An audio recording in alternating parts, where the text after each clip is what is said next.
از بحر قربانی باید مهیا شد از بحر قربانی. نچونید نمی کنید نمیمونه چکار کنه امونه شما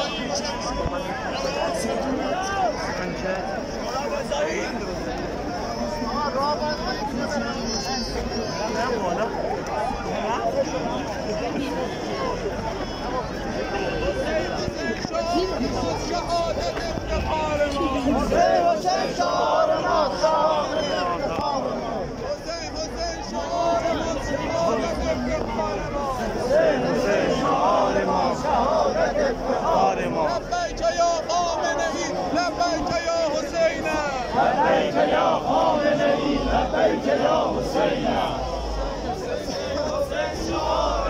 شهادت افتخار حسین حسین شعار ما شهادت افتخار حسین حسین شعار ما شهادت افتخار حسین حسین شعار ما شهادت افتخار حسین شعار و پشتیبان هر کسی که دم از آرمان‌های انقلاب اسلامی و آرمان‌های خمینی کبیر بزنه پشت او خواهند ایستاد. صدا بزنید همزمان با شهدا، همزمان با شهدا، همزمان با مادرش فاطمه زهرا. لبیک یا حسین، لبیک یا حسین،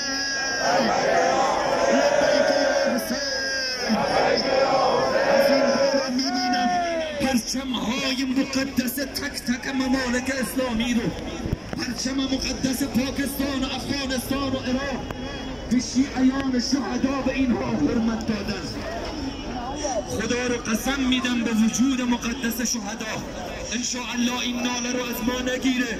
لبیک یا حسین، لبیک یا حسین، لبیک یا حسین.